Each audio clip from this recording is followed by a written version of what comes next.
रक्षाबंधन का त्योहार मनाते हैं। ये क्या तुक हुआ कि बहन भाई को रक्षा इसलिए बांधने जाती है कि उसकी रक्षा करेगा भाई। भाई की रक्षा कौन करेगा? एक बहन कह रही थी कि मैं रक्षाबंधन के दिन गई अपने भाई को बांधने के लिए रक्षा सूत्र, इंतजार कर रही थी। पता लग गया कि कहीं कामवश गए हैं, मोटरसाइकिल पर गए हैं। कुछ देर के बाद पता चला कि उसकी मृत्यु होगी, उसका शव लेकर आ रहे हैं। जिस भाई से मैं अपनी रक्षा के लिए गई थी उसकी रक्षा भी नहीं हो पाई, वो अपने नहीं कर सका।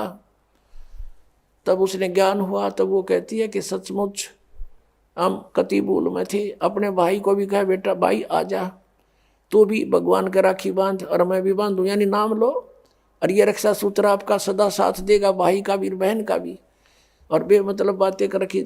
उस रक्षाबंधन के दिन किसी का भाई नहीं है तो रोती है कोने में बैठकर वो बहन। फिर ये बात का सिस्टम, जिस बहन का भाई नहीं है वह दूसरों के मुंह की तरफ देखती है, कौन आएगा हमारे घर।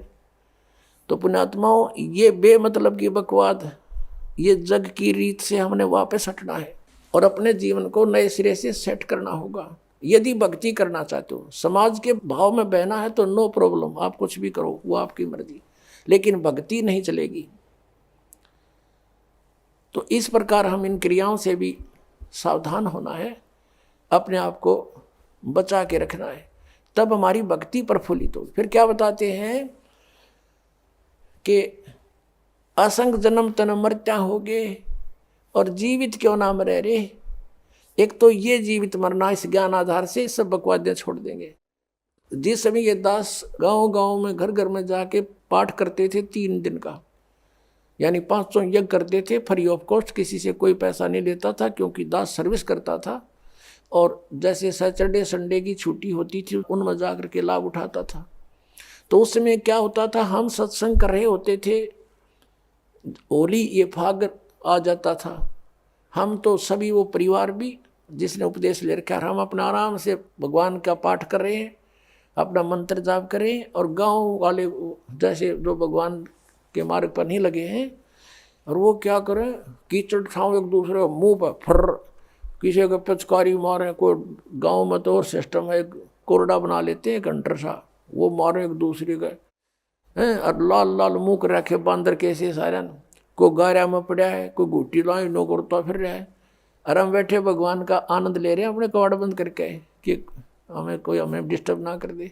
तो इस प्रकार जो आनंद परमात्मा के मार्ग में है, इस भक्ति में है, इन बकवादों में नहीं हो सकता। तो इस तरह की हमने नहीं करना, क्योंकि हम यहाँ के वासी नहीं हैं और यहाँ सुख नाम की चीज नहीं है। आज हम खुशी मना रहे, 1 मिनट में ना जाने के बिजली गिर जाए। और परमात्मा की भक्ति करेंगे, इससे हमारा बचाव बनेगा। और ये इस तरह के जो मर्यादाहीन कार्य करने से नामखंड हो जाएगा, नामखंड होते ही भगवान रुष्ट हो जाएगा, आपके ऊपर काल का अटैक हो जाएगा और आपको फिर हानि हो जाएगी।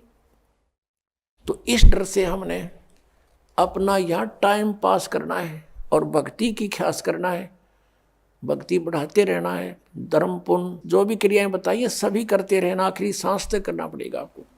और दूसरे टाइप से जो जीवित मरना है, कि जैसे आप जी देखते हैं कि नाइट सर्विस में यानी रात्रि सेवाओं के अंदर बसों में व्यक्ति जाते हैं और फिर सुबह शाम तक वापस आ जाते हैं। वो नाइट सर्विस में किस लिए जाते हैं कि उनको बहुत आवश्यक कार्य होता है और शीघ्र करने के लिए ही वापस आने के लिए गए होते हैं कि शाम तक लौट आऊं। और ऐसे ही एक रात्रि सर्विस में गया, रास्ते में एक्सीडेंट हो गया, वापस आना था, इतनी शीघ्रता थी उसको, इतना आवश्यक कार्य था कि वापस आना था उसको, और दुर्घटना मृत्यु होगी नाइट सर्विस में। अब वो कहाँ गई वो शीघ्रता, कहाँ गए जिसके लिए पंजे ना टक्के थे, वो क्या ले गया साथ में। तो आप जी ये सोच लीजिए, जब सतलोक आश्रम बरवाला की तरफ सत्संग निकट आवर चलना चाहो तो न्यू सोच लो हमारी मृत्यु होगी आज और इब्बा होगी, और आ जाओ यहाँ पर सत्संग सुनो, 3-4 दिन फ्री ऑफ माइंड रहो, एक दूसरे से भगवान की चर्चा करो, या और बकवाद मत बतलाना, ये खास रखना। परमात्मा रुष्ट हो जाएगा। ठीक है, कोई मित्र रिश्तेदार मिलता है, बातें करो गृहस्थी की थोड़ी बहुत देर के लिए, फिर अपना मालिक की चर्चा शुरू करें, कोई ज्ञान उससे सुने, कभी आप सुनावे, फिर मंत्र करने लग जावे। सब सुविधाएं भगवान ने आपके लिए दे रखी, इन दासों के द्वारा आपको सारी व्यवस्था करवा के दी जाती है।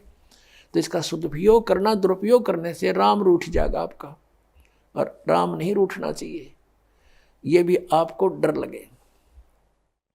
तो ये सोचकर आप आ जाइए और ये सोचिए कि हमारी मान ले परमानेंट मृत्यु हो जाए तो भी तो हो सकती है ऐसे।